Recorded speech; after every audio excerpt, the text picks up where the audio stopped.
Oke, apa kabar nih Mbak Rauda nih? Alhamdulillah baik. Oke, Mbak Rauda mulai resmi ditunjuk sebagai kuasa hukum Rebecca Klooper itu perkapan mungkin untuk menangani kasus yang mana nih? Ya baik.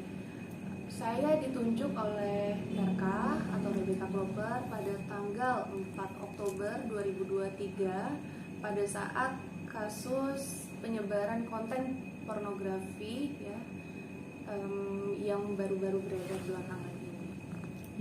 Kalau sebelumnya kan 47 detik, nah kan yang kedua kan 4 menit sama 11 menit ya, itu yang 11 menit dan 1 menit 40 iya, detik. Betul. untuk menangani kasus yang itu. Betul. Jadi ada video penyebaran video bermuatan asusila yang baru-baru ini menggemparkan publik di Twitter ya khususnya, dan juga ada di Telegram dan di media sosial lain, dan membawa-bawa nama klien saya Rebecca Klooper. Oke, sebelumnya kan sempat viral yang 47 detik, nah sekarang viral lagi, seperti apa mungkin reaksi klien Mbak sendiri Rebecca Klooper sendiri? Reaksi baik. Untuk saya sendiri khususnya ya, pertama-tama saya tidak membenarkan adanya kasus pelanggaran asusila yang terjadi. Tetapi kita harus melihat secara jernih dan secara utuh. Apalagi klien saya merupakan public figure, di mana dalam kasus-kasus pornografi ini selalu dikaitkan bahwa perempuan adalah pelaku utama, tanpa melihat jernih secara utuh di balik itu. Mungkin secara kita bisa lihat secara data bahwa kasus-kasus pornografi itu ternyata ada keterkaitan dengan kekerasan berbasis gender online atau KBGO, di mana banyak pihak-pihak yang memanfaatkan keadaan dan menjatuhkan korban. Dalam hal ini, Rebecca pada saat video pertama beredar, hancur masa depannya, hancur karirnya, mimpi-mimpinya, kemudian dihantam dengan video-video lain, berarti kan ada tujuan. Ini seperti dicicil loh videonya. Ada pihak yang memanfaatkan keadaan, entah itu karena sakit hati, balas dendam. Bisa kita lihat ini merupakan kasus seperti revenge porn atau sextorsi, adanya pemerasan, dan hal tersebut juga pada saat di kasus yang pertama ada pihak pengancam dan pemerasan yang sudah ditangkap oleh Barreskrim. Boleh dikatakan berarti Rebecca sebagai ini korban atas pengancaman dan pemerasan dari video yang beredar ini? Iya betul. Tentu kita harus melihat secara utuh ya, secara kronologinya bagaimana, dan kita juga sudah mengumpulkan bukti-bukti. Kita sudah membuat laporan di Barreskrim yang pertama. Yang kedua, langkah selanjutnya kita sudah membuat permohonan perlindungan korban kepada lembaga LPSK dan juga kepada Kementerian Pemberdayaan Perempuan dan Perlindungan Anak yang concern terhadap kasus-kasus kekerasan berbasis gender online, karena ini merupakan kasus kekerasan seksual juga. Seperti itu. Oke, berarti sudah melaporkan ke pihak berwajib, dalam hal ini Mabes Polri ya? Betul. Siapa yang dilaporkan? Penyebarnya atau pelaku utamanya itu yang mempunyai video tersebut? Tentunya kita harus melihat secara konstruksi dalam pasal demi pasal ya. Yang kita laporkan adalah tentang adanya penyebaran video. Berarti merujuk kepada pasal 27 ayat 1 junto pasal 45 ayat 1 Undang-Undang ITE terkait dengan nanti undang-undang pornografi, dan juga ada keikutsertaan dari pihak-pihak sebelumnya yang sudah memanfaatkan keadaan ini. Itu kita mengikuti dari proses penyelidikan saja. Artinya ada dugaan bahwa si penyebar itu ada hubungan langsung dengan orang pertama ini yang mempunyai video tersebut. Ya, gini Mas. Biasanya dalam kasus-kasus seperti ini, korban memberikan video tersebut kepada orang yang dikenal. Tidak mungkin dengan orang yang tidak dikenal. Tapi dalam prosesnya untuk membuktikan hal tersebut, kita sudah mempunyai bukti yang bisa kita serahkan kepada pihak yang berwajib. Dan yang kedua, ada yang namanya morphing atau editan. Belum tentu itu merupakan Rebecca.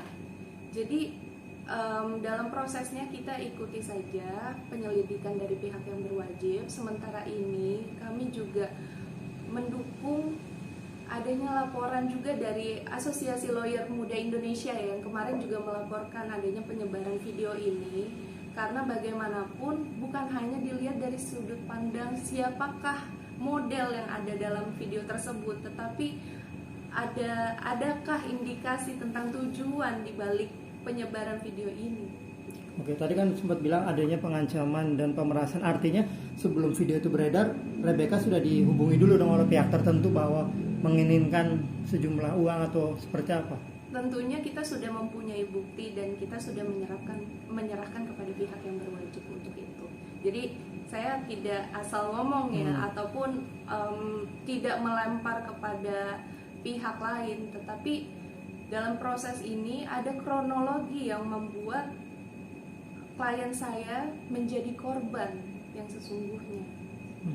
Nah itu kan yang baru kan videonya ada 2 versi nih, yang 11 menit dan 4 menit, 1 menit 40 detik. Nah itu sama, apa itu tahunnya sama waktunya atau? Untuk tempus maupun tentang konten itu berbeda dengan kasus sebelumnya yang pertama ya Mas, karena ini ada video-video lain dan dikait-kaitkan dengan nama Rebecca, sehingga menimbulkan kerugian kepada Rebecca itu sendiri. Pertama, pekerjaan jadi terganggu, karirnya terancam, banyak pihak-pihak yang akhirnya membatalkan kerjasama. Pun saat ini Rebecca juga secara mental juga terganggu akibat kasus ini. Nah seperti apa mungkin tadi sebut secara mental terganggu, berarti psikisnya boleh dibilang mentalnya drop ketika ketemu Mbak sendiri. Gimana mencurahkan hatinya, seperti apa mungkin kondisi psikisnya Rebecca?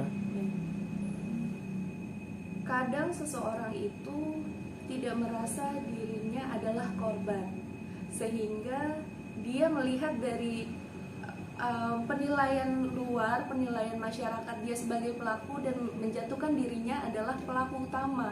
Itu yang pertama harus saya sampaikan ya, sehingga mungkin saya pun sebagai Rebecca tidak akan kuat untuk menghadapi kasus-kasus seperti ini. Tetapi dengan bantuan support dari teman-temannya, dari kami selaku kuasa hukum, ya kita bantu support untuk Rebecca bisa bangkit kembali. Plus kita juga meminta perlindungan hukum kan kepada LPSK dan kepada kementerian. Rebecca menemui Mbak sebagai kuasa hukumnya sendiri atau ditemani siapa mungkin ketika menyampaikan kasus yang dialami? Kemarin dia datang dengan teman dekatnya sih. Apa mungkin keinginan Rebecca sendiri mengejar si pelakunya yang sudah melakukan apa itu dugaan pengancaman dan pemerasan sampai akhirnya video itu bisa tersebar? Oke. Jadi tujuan kami untuk melaporkannya bukan hanya kepada Rebecca, khususnya untuk penyebar video bermuatan pornografi. Jangan sampai ada yang berani untuk tetap menyebarkan, karena kita tidak tahu bagaimana korban ini bagaimana korban ini merasa dirugikan. Jadi jangan sampai ada yang berani untuk menyebarkan lagi, karena kita tidak akan takut untuk terus melaporkan adanya kasus seperti ini. Oke, dugaannya siapa mungkin yang berani melakukan hal ini? Ini kan banyak info yang beredar bahwa salah satu mantan pacarnya ini yang mungkin kesal dengan Rebecca atau dendam atau karena putus. Saya tidak akan menyebutkan langsung ya Mas ya, tetapi dalam prosesnya kita sudah mengumpulkan bukti. Pertama, yang kedua kita juga sudah menyiapkan ahli dan kita sampaikan kronologis dari awal hingga penyebaran video ini terjadi seperti itu.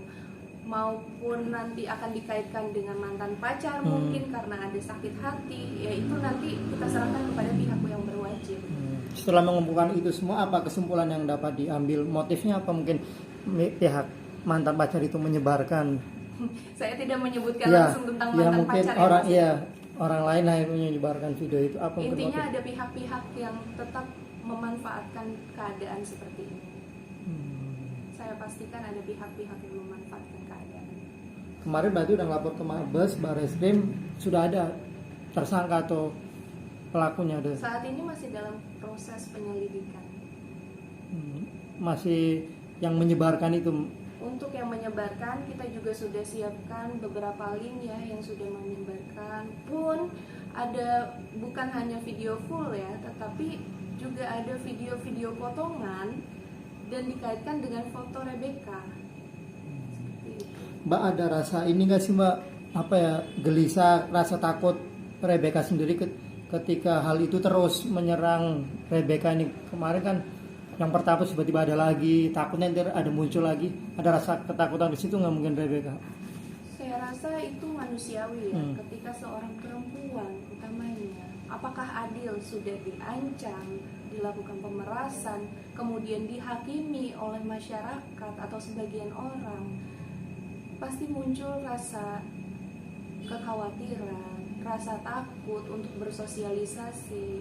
Namun ya kita sebagai orang-orang terdekatnya Rebecca yang bisa membantu, dan saya juga berharap masyarakat ya, yang mendapatkan kasus seperti ini pun kebanyakan korban-korban itu akhirnya bungkam karena dia juga merasakan dampak dari adanya penyebaran konten pornografi jika dikaitkan dengan dirinya sendiri gitu ya Mas.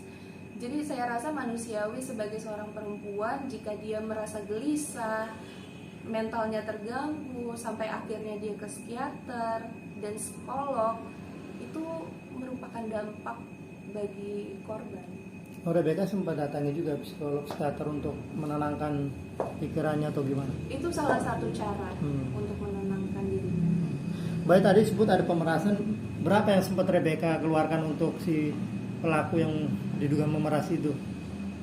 Untuk nominalnya belum bisa kita sebutkan, tapi yang pasti ada sejumlah dana yang dikeluarkan di balik kasus ini. Rebecca ngeluarin buat si pelaku ini Iya, bukti-bukti semua ada lengkap udah. Betul, dan juga termasuk bukan hanya tentang pemerasan, karena kemarin waktu di kasus yang pertama sudah ada 2 orang yang tertangkap, dan yang ketiga pada saat ada penyebaran video, pelaku yang menyebarkan ini juga melakukan jual beli karena Jumat kemarin sudah ditetapkan juga tersangka kan di Telegram jual iya, beli di betul. Telegram. Sebulan dia 5 juta untung bisa 5-10 juta.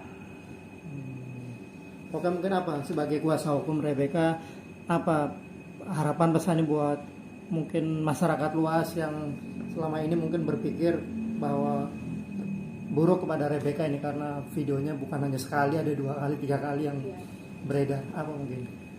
Bukan hanya kepada Rebecca saja, tetapi kepada orang-orang yang menjadi korban ya, dalam kasus ini. Pasti saya merasa, saya juga sebagai seorang perempuan ya, tidak adil jika hanya melihat dari pelaku utama, perempuan sebagai pelaku utama. Tetapi saya harap masyarakat bisa secara bijak untuk menilai kasus ini secara utuh, dan juga saya berharap agar orang-orang yang mempunyai video konten seperti ini, jika masih menyimpannya segera dihapus. Jika masih tetap ingin menyebarkan, ya tunggu proses hukum akan berjalan.